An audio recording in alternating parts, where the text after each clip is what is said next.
वैदिक संस्कृति के अध्येता डॉक्टर अरुण कुमार जायसवाल जी, नमस्कार। नमस्कार। श्रीमद् भगवद गीता के 18वें अध्याय का 43वां श्लोक। शौर्यं तेजो धृतिर्दाक्ष्यं युद्धे चाप्यपलायनं दानमीश्वर भावश्च क्षात्रं कर्म स्वभावजम्। सूरवीरता, तेज, धैर्य, चतुरता और युद्ध में ना भागना, दान देना और स्वामी भाव, ये सब के सब ही क्षत्रिय के स्वाभाविक कर्म हैं। एक सवाल है कि सफाई कर्मचारी का पुत्र भी सफाई कर्मचारी ही बनकर मरे। समाज में इस मानसिकता को क्या कहा जाता है?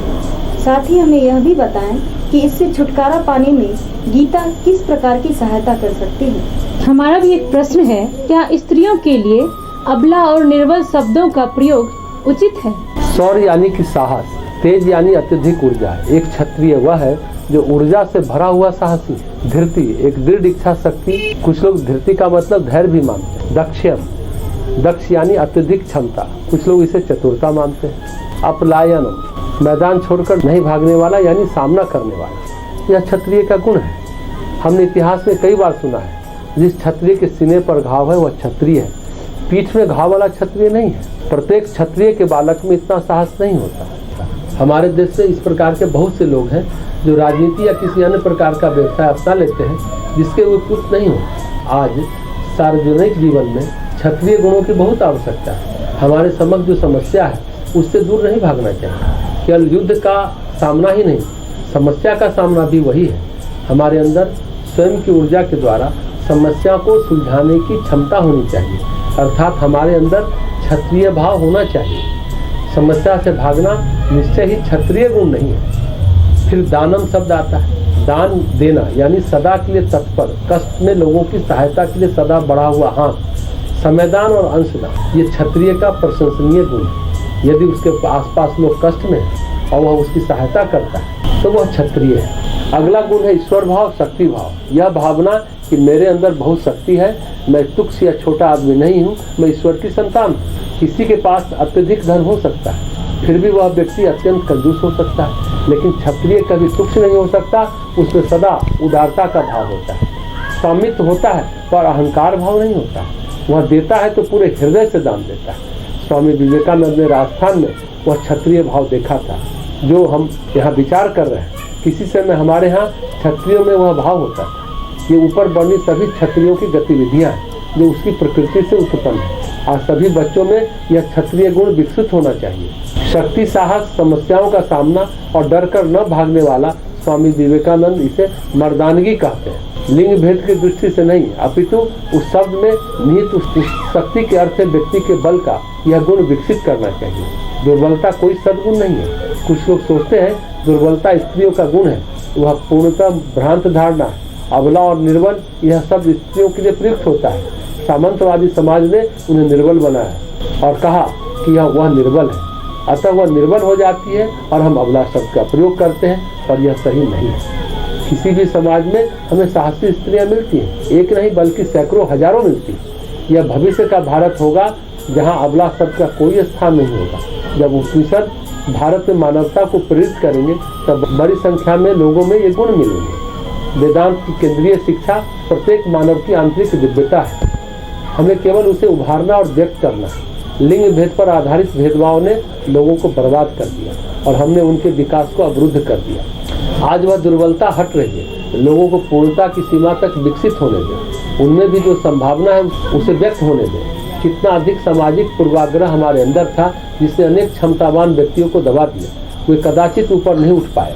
मैं एक सफाई कर्मचारी के घर में पैदा हुआ हूँ, अपनी प्रकृति को, क्षमता को जाने बिना मैं भी एक सफाई कर्मचारी के रूप में मरूंगा। अपनी क्षमता के अनुरूप नहीं बन सकता, यद्यपि मुझ में गुण है, पर समाज कहता है वहीं रहो वहीं रहो। सामंतवादी सोच यह कहती है। तो स्वामी विवेकानंद कहते हैं ब्राह्मण शक्ति ने क्षत्रिय शक्ति के साथ शेष सबको अधीन करने के लिए समझौता किया, यह भारत का विनाश था।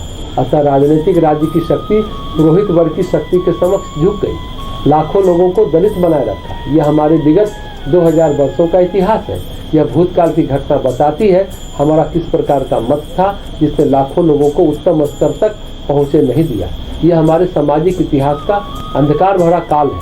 हमारा दार्शनिक सांस्कृतिक इतिहास बहुत अच्छा है, लेकिन हमारे सामाजिक इतिहास में बहुत धब्बे हैं। पर भूतकाल की आलोचना से कोई लाभ नहीं। अब इस युग में हम इस मूर्खतापूर्ण भेदभाव से पीछा छुड़ाएं और सभी मनुष्यों का स्वस्थ विकास करें। आज हम यही कर रहे हैं और आज के कुछ राजनीतिक, सामाजिक और आध्यात्मिक नेताओं ने यही दृष्टिकोण अपनाया।